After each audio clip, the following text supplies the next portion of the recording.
सो बिस्मिल्लाहिर्रहमानिर्रहीम। Our next topic is related to stomach. Stomach का पहला टॉपिक है गैस्ट्राइटिस। गैस्ट्राइटिस का मतलब है इन्फ्लेमेशन ऑफ स्टमक। ठीक है, अब गैस्ट्राइटिस दो तरह का होता है, एक्यूट होता है, क्रॉनिक होता है। एक्यूट की बात करें तो एक्यूट वो होता है, कंडीशन होती है जैसे कि सडन हो गया, अभी हो गया, तो बहुत शॉर्ट टर्म में हो गया। ये किस कंडीशन में होता है? सबसे पहले तो ये ओवर यूज़ ऑफ एनसेड्स की वजह से, पैरासीटामोल इंटॉक्सिकेशन या क्रॉनिक यूज़ ऑफ एनसेड की वजह से हो गया। ठीक है, तो इसमें क्या होता है कि एनसेड्स क्या करते हैं, प्रोस्टाग्लैंडिन्स की सिक्रीशंस को कम कर देते हैं और गैस्ट्रिक म्यूकोजा को डैमेज कर देते हैं। तो जब गैस्ट्रिक म्यूकोजा डैमेज हो जाता है तो हमारे पास प्रॉपर जो हाइड्रोक्लोरिक एसिड होता है वो ज़्यादातर डैमेज करता है। अच्छा, अब इसके बाद ना स्टमक के अल्सर्स। स्टमक के अल्सर्स पे आपके एग्जाम में क्वेश्चन आता है। एक होता है कर्लिंग अल्सर्स और वो कहते हैं कुशिंग अल्सर्स। ठीक है, एग्जाम में दोनों अल्सर्स के ऊपर सवाल आता है। कर्लिंग अल्सर्स जो होता है ड्यू टू बर्न्स होता है, और कुशिंग अल्सर्स किस वजह से होता है? Due to brain injury. अब अगर जब भी पेशेंट बर्न्स का सिनेरियो दिया होगा कि पेशेंट को बर्न हुआ है या इनहेलेशनल बर्न्स हुए हैं पेशेंट को, और उसके बाद वो हाइपोवोलेमिक शॉक में चला गया है, तो उसके स्टमक में किस टाइप के अल्सर्स होंगे? बर्न्स के होंगे। या आपके एग्जाम में क्वेश्चन आता है कि वो पेशेंट जिनको जो है वो बर्न इंजरी हुई है, उसको इनहेलेशनल बर्न हुए थे और उसके स्टमक में जो है वो ब्लीड हो रही है, तो किस टाइप के अल्सर्स हैं? कर्लिंग अल्सर्स हैं। होता क्या है कि जब बर्न्स होता है तो बहुत ज़्यादा वाटर फ्लूइड लॉस हो जाता है बॉडी से, और फिर क्या हो जाता है? म्यूकोजा का इस्कीमिया हो जाता है विच फॉर्म्स द अल्सर। ठीक है, इसके अलावा ब्रेन इंजरी में क्या होता है? कशिंग अल्सर्स बनते हैं, बिकॉज ब्रेन इंजरी में वेगल स्टिमुलेशन इंक्रीज हो जाती है, एसिटाइल कोलिन का रिलीज इंक्रीज हो जाता है, हाइड्रोजन आयन HCl की प्रोडक्शन बढ़ जाती है in case of brain injury.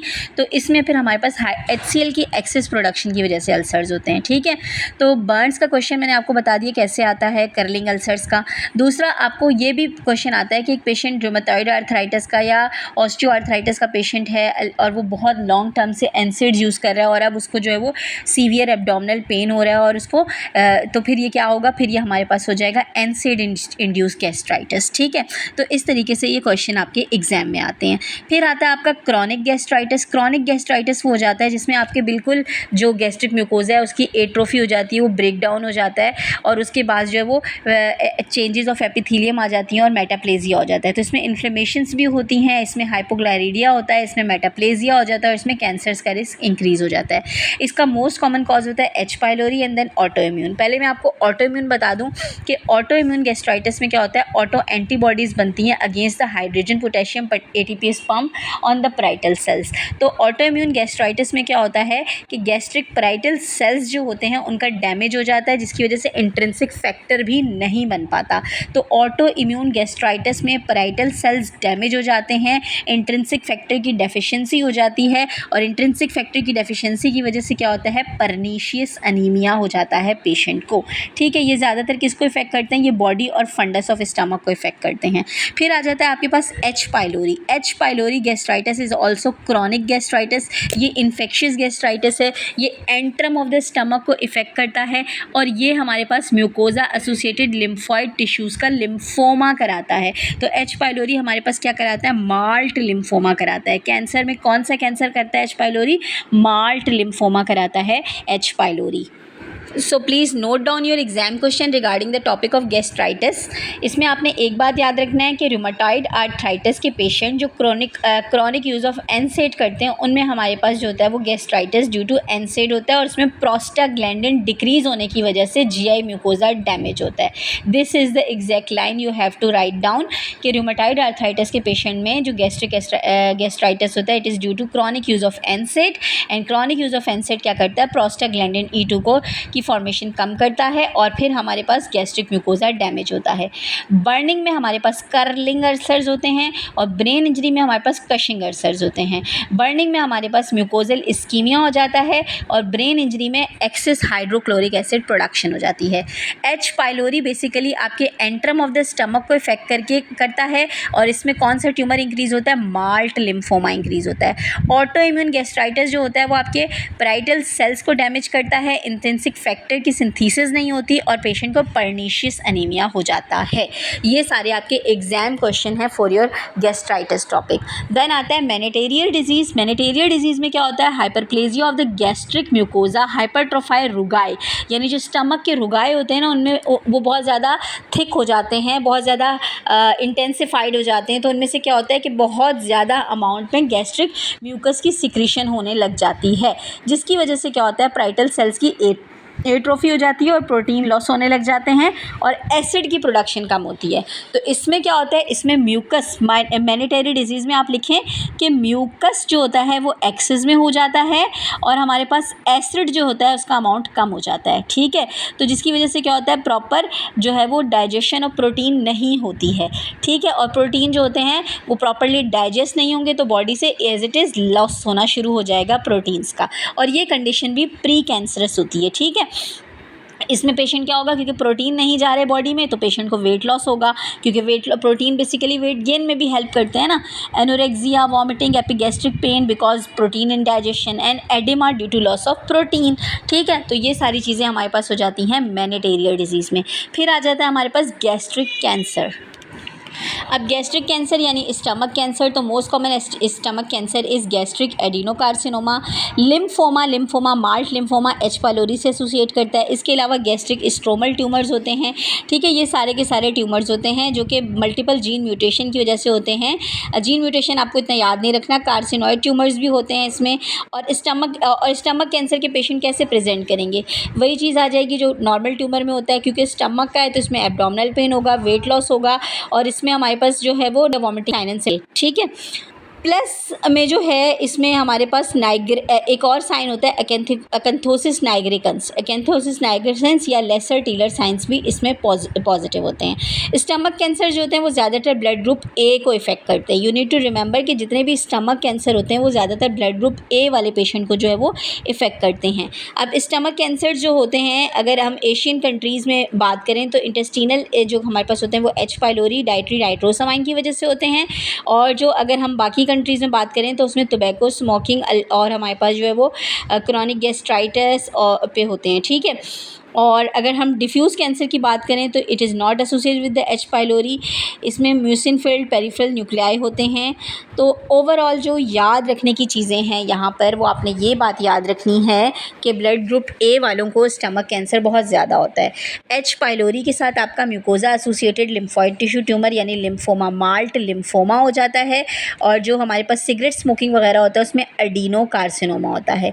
और dietary nitrous amine is the most common cause of the stomach cancer. ठीक है, ये आपके MCQs पॉइंट होते हैं। सही है, फिर यहाँ पे जो नोट्स लिखे हुए हैं ना, इन नोट्स को बहुत ज़रूरी याद रखना है क्योंकि ये आपके एग्जाम में आते हैं। ठीक है, इसमें सबसे पहले आपके पास आ जाते हैं विर्शो नोड।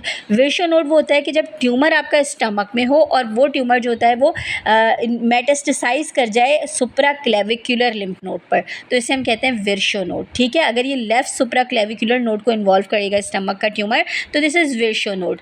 देन आता है हमारे पास क्रूकनबर्ग ट्यूमर। क्रूकनबर्ग ट्यूमर वो होता है कि ट्यूमर स्टमक का है लेकिन वो बायलैटरली मेटास्टेसाइज करके कहाँ पे चला गया है, ओवरीज में चला गया है, तो this is the Krukenberg tumour. Then हमारे पास है सिस्टर मैरी जोसेफ नोड्यूल्स। इसमें क्या होता है, subcutaneous periumbilical metastasis of stomach tumour होती है, यानी पेरी अम्बलाइकल रीजन में सबक्यूटेनियस नोड्यूल्स बन जाते हैं। देन हमारे पास ब्लमर शेल्फ ट्यूमर आते हैं, palpebral mass on the digital rectal examination suggestive the pouch of Douglas. तो पाउच ऑफ डगलस में अगर स्टमक ट्यूमर के मेटास्टेस होंगे तो प्लम्बर शेल्फ। इसके बाद आयरिश नोड्स होते हैं, involvement of the left axillary node by the metastasis of the tumour from the stomach. तो सबसे इंपॉर्टेंट ये सारे नोड्स याद रखने आपने कि किस जगह का ट्यूमर मेटास्टेसाइज जो है वो कौन सा नोड कहलाता है। फिर आपको जो है, मैंने आपको एच पाइलोरी का बताया कि वो माल्ट लिम्फोमा बन करता है, और मोस्ट कॉमन कॉज जो स्टमक कैंसर है वो गैस्ट्रिक एडिनोमा होता है, ब्लड ग्रुप ए वालों को इफेक्ट करता है। और दूसरा आपने ये बात याद रखनी थी कि जो है डाइट्री नाइट्रोस अमाइन जो है वो सबसे ज़्यादा जो कि स्मोक फूड में होता है। जो हम स्मोक फूड खाते हैं ना, बहुत लोगों को धुनी लगा के स्मोक फूड खाने का शौक होता है, तो स्मोक फूड में नाइट्रोसामाइन होते हैं और ये नाइट्रोसामाइन स्टमक कैंसर्स कराते हैं। ठीक है, most common site of stomach cancer की बात करें तो लेसर कर्वेचर ऑफ स्टमक जो है वो इन्वॉल्व होता है। तो आपको ये सारे MCQs प्लस ये सारे नोड्स, ये जो जितने भी लिम्फ नोड्स इन्वॉल्व हो रहे हैं, ये आपको एग्जाम पॉइंट ऑफ व्यू से अच्छे से पता होने चाहिए। ओके, अब हम बात करते हैं गैस्ट्रिक अल्सर और ड्यूडेनल अल्सर के डिफरेंस की। बहुत इंपॉर्टेंट है क्योंकि एग्जाम में जब क्वेश्चन आता है ना तो आपने सिनेरियो पढ़ के सिर्फ डायग्नोस करना होता है कि ये ड्यूडेनल ट्यूमर है, सॉरी ड्यूडेनल अल्सर है या गैस्ट्रिक अल्सर है। तो गैस्ट्रिक अल्सर का पेन जो होता है वो बेसिकली आपके सेंट्रल एब्डोमिनल में होता है, जो कि आपका ग्रो विद फूड। जब आप खाना खाते हो और खाने के बाद पेन होता है तो ये गैस्ट्रिक अल्सर पेन होता है। गैस्ट्रिक अल्सर्स में वेट लॉस होता है। Gastric ulcer most common cause is H pylori infection, और इसमें जीआई म्यूकोजा जो होता है वो लॉस होने लग जाता है। और इसके अदर कॉजेज़ में एनसिड्स आते हैं और ये ट्यूमर करवाता है, और बायोप्सी ज़रूरी होती है to rule out the malignancy. You just need to remember these highlighted word that gastric ulcers grows on eating. सही है। जबकि ड्यूडेनल अल्सर्स में D for duodenal ulcer decrease with the meals, और इसमें वेट गेन हो जाता है। ठीक है। इसमें भी एच पाइलोरी 90% एसोसिएट करता है। इसमें भी गैस्ट्रिक एसिड की सिक्रीशन ज़्यादा हो जाती हैं। ठीक है। और ये एसोसिएट करता है जोलिंगर एलिसन सिंड्रोम के साथ। ये बिनाइन होता है और इसमें आपको हाइपरट्रोफी ऑफ ब्रूनर्स ग्लैंड मिलेगी। तो अब तो आपको पक्का याद हो जाना चाहिए कि ड्यूडेनम का हिस्टोलॉजिकल साइन क्या होता है, ब्रूनर्स ग्लैंड। ठीक है। आपका ड्यूडेनम का एक क्वेश्चन बहुत आता है एग्जाम में कि ड्यूडेनम में जो है वो आपका हिस्टोलॉजिकल फीचर ऑफ ड्यूडेनम क्या है, ब्रूनर ग्लैंड है। ठीक है। तो so the gastric ulcer pain या pain in abdomen for a person which increase after eating, तो after eating that is gastric ulcer. The pain which aggravate on empty stomach and patient is having the weight gain, तो ये हमारे पास होगा duodenal ulcer. ठीक है। तो duodenal ulcer decrease with मील और gastric ulcer increase with मील। ठीक है। देन आता है हमारे पास अल्सर की कॉम्प्लिकेशन। अल्सर्स को अगर टाइमली ठीक नहीं किया जाता तो उनमें ब्लीडिंग हो जाती है, उनमें परफोरेशन हो जाती है और वो ग्रो होकर ऑब्स्ट्रक्शन भी करा देते हैं। ठीक है। तो सबसे पहले अल्सर्स में हैमरेज, तो सबसे ज़्यादा जो है ना आपके गैस्ट्रिक अल्सर हों या ड्यूडेनल अल्सर हों, ये पोस्टीरियर वॉल में ज़्यादा हैमरेज होता है इनका। किसमें, पोस्टीरियर वॉल में ज़्यादा हैमरेज होता है, because posterior wall is richly supplied with blood. तो अगर हम गैस्ट्रिक अल्सर्स की बात करें तो स्टमक में आपके अल्सर्स सबसे ज़्यादा कॉमन होते हैं लेसर कर्वेचर ऑफ स्टमक पर, और लेसर कर्वेचर को कौन सी आर्टरी सप्लाई करती है, लेफ्ट गैस्ट्रिक आर्टरी। तो जब भी lesser curvature of stomach ulcer bleed करेगा तो किस आर्टरी के रप्चर होने से ब्लीड करेगा, लेफ्ट गैस्ट्रिक आर्टरी। इसी तरह ulcer posterior wall of duodenum पे होगा तो फिर गैस्ट्रो ड्यूडिनल आर्टरी के ब्लीडिंग होती है। ठीक है। ऑब्स्ट्रक्शन जो होती है वो एच पाइलोरी में होती है। ठीक है। और पाइलोरिक चैनल्स की और ड्यूडिनल अल्सर्स की वजह से होती है, पाइलोरिक स्फिंक्टर जो होता है उसकी ऑब्स्ट्रक्शन हो जाती है in case of the gastric ulcers. Perforation, ज़्यादातर ड्यूडिनल अल्सर्स जो होते हैं वो परफोरेट कर जाते हैं, गैस्ट्रिक अल्सर्स कम परफोरेट करते हैं। अगर ये और ज़्यादा common anterior perforation of duodenal ulcer is more common than the posterior, or anterior duodenal ulcers can perforate into the anterior abdominal cavity and causing the pneumoperitoneum। सही है। तो anterior duodenal ulcer pneumoperitoneum करवा देते हैं। ठीक है। जबकि इसको आप एक्सरे पे कैसे देखते हो, air under the diaphragm. Pneumoperitoneum का साइन एक्सरे पे क्या होता है, एयर अंडर द डायफ्राम।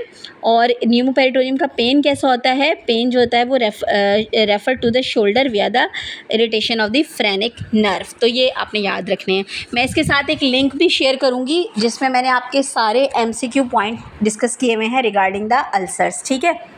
अच्छा जी, अपर जीआई ब्लीड मतलब ये कि लिगामेंटम ऑफ टेरीज जो है इससे अबव पार्ट यानी second part of the duodenum से जो अबव हिस्सा है सारा, उससे जो अगर ऊपर ब्लीड होती है तो उसे हम कहते हैं अपर जीआई ब्लीड। अपर जीआई ब्लीड में बेसिकली क्या होता है कि पेशेंट को जो है ना हेमेटोमेसिस ज़्यादा होती है, यानी खून की उल्टियाँ ज़्यादा होती हैं, और मेलेना होता है। मेलेना मतलब डार्क स्टूल होता है। ठीक है। डार्क ब्लैक स्टूल होता है। और अपर जीआई ब्लीड जो होता है वो उसके कॉजेज़ क्या होते हैं, पेप्टिक अल्सर डिजीज़ या वेरिसेल ब्लीडिंग। ठीक है। जो कि हमने सिरोटिक लिवर डिजीज़ में देखी थी। लिवर सिरोसिस में जो है ना वो ब्लीडिंग होती है ना, तो वो अपर जीआई ब्लीड होती है।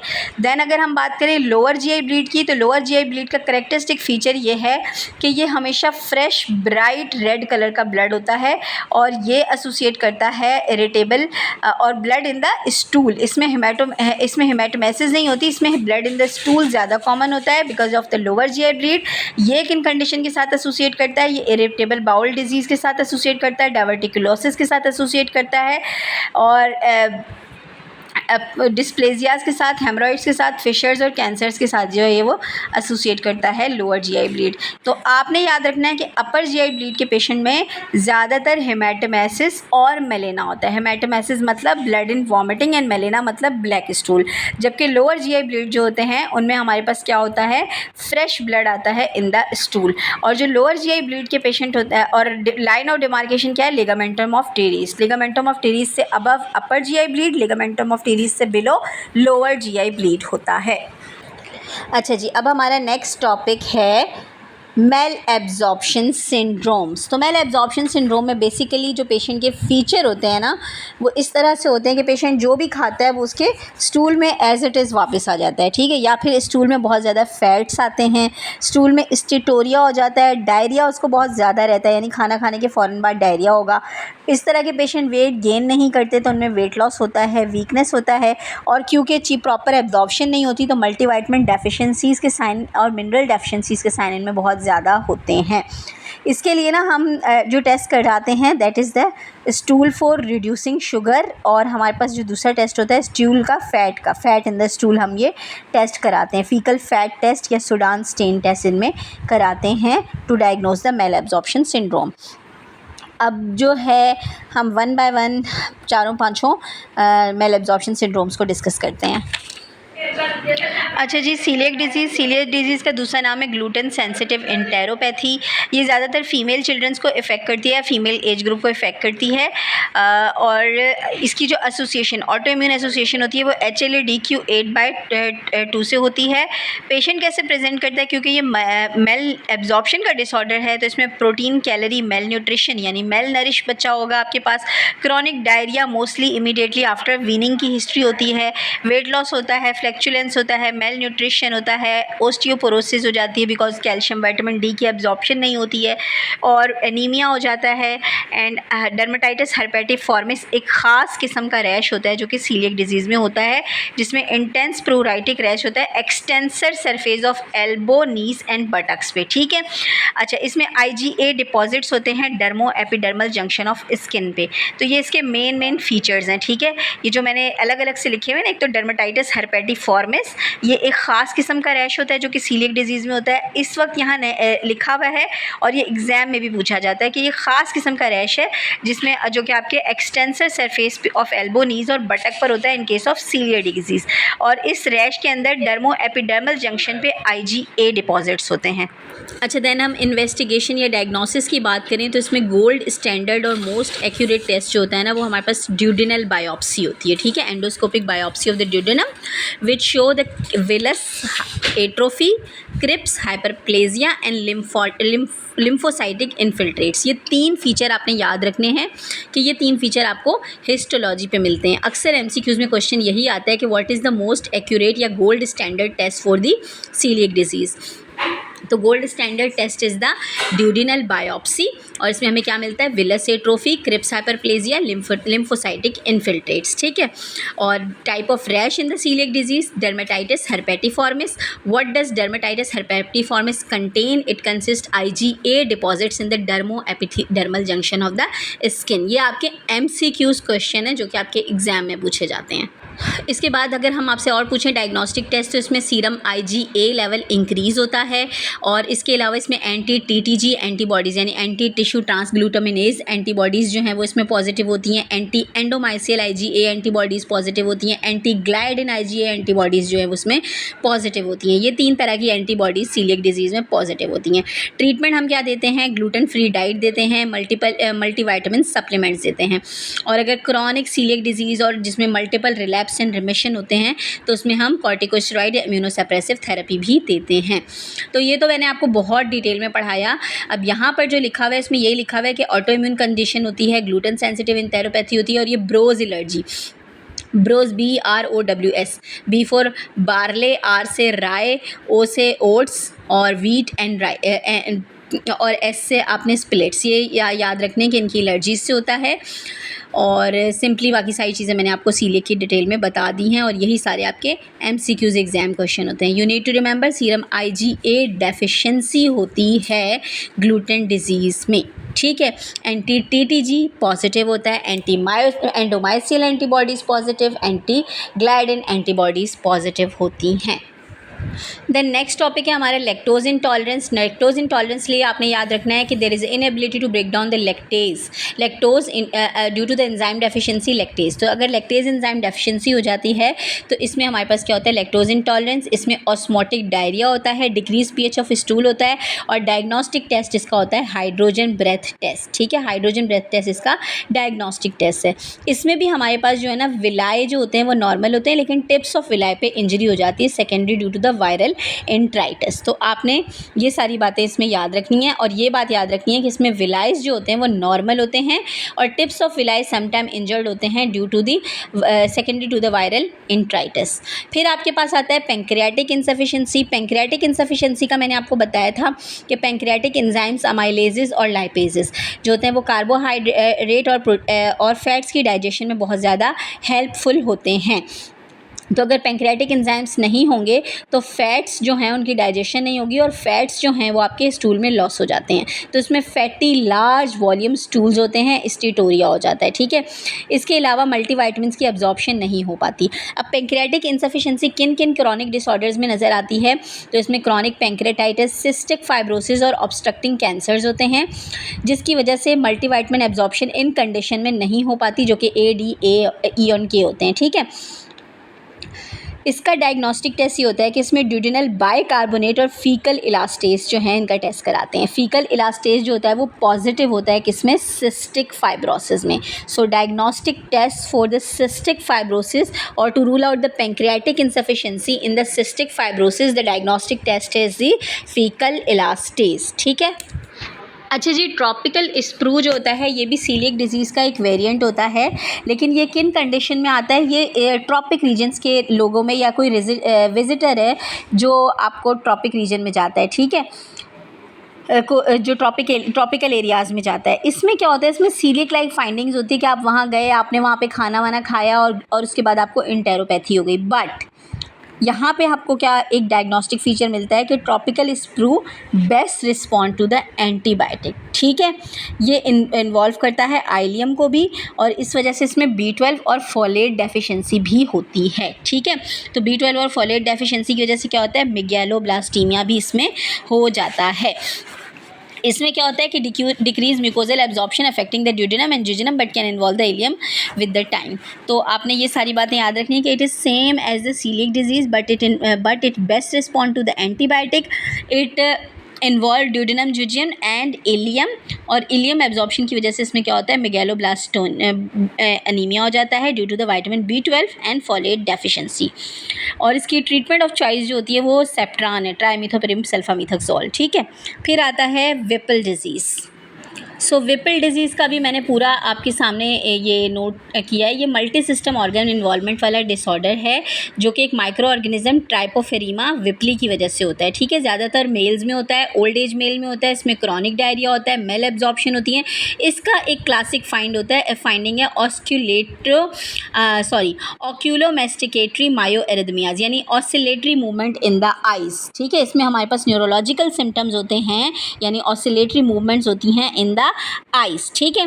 गोल्ड स्टैंडर्ड टेस्ट, इसका भी एंडोस्कोपिक बायोप्सी होती है। इसमें आपको विलस एट्रोफी विद ब्लंटिंग मिलती है और फोमी मैक्रोफेजेस नज़र आते हैं इन द लैमिना प्रोप्रिया, ठीक है। और ये पीरियोडिक एसिड स्किफ पॉजिटिव होता है। इसमें हमारे पास एक टेस्ट होता है पास, यानी पीरियोडिक एसिड स्किफ टेस्ट इसमें पॉजिटिव होता है। ट्रीटमेंट इसमें सेफ्ट्राक्सोन, पेनिसिलिन, स्ट्रेप्टोमाइसिन देते हैं डेली फॉर 2 वीक, और इसमें ओरल क्लोट्रीमाजोल प्रोफाइलेक्सिस दी जाती है फॉर दी 1 ईयर। ये मैंने आपको माइक्रोबायोलॉजी वाले टॉपिक से भी निकाल के पढ़ाया है, ट्राइफोमा विप्लिका डिजीज़, ठीक है। याद आपने सिर्फ इसने हिंट पॉइंट आपके क्या है इसमें कि foamy macrophages in the lamina propria और पीरियोडिक एसिड स्किफ पॉजिटिव। इसमें कार्डियक और आर्थ्रेल्जिया और न्यूरोलॉजिकल साइन में हमारे पास क्या होता है, oscillatory movement in the eyes. ये सारी क्लिनिकल फीचर्स अगर क्रॉनिक डायरिया के साथ मिलते हैं तो डायग्नोसिस इज ट्राइपोफेरीमा विपली, सही है। So this is all about the malabsorption disorders. So malabsorption का टॉपिक जितना मर्ज़ी चाहे आप लंबा और खींच सकते हैं, बिकॉज बहुत सारी चीज़ें इनसे एसोसिएट करती हैं, लेकिन एग्ज़ाम ओरिएंटेड अगर आप पढ़ना चाहते हैं तो ये सारे क्वेश्चंस आपके CPSP के रिपीटेड क्वेश्चंस हैं। इनको आप नोट डाउन कर लें, इनको आप अच्छे से याद कर लें, ये आपके एग्ज़ाम के लिए बहुत ज़्यादा हेल्पफुल होंगे।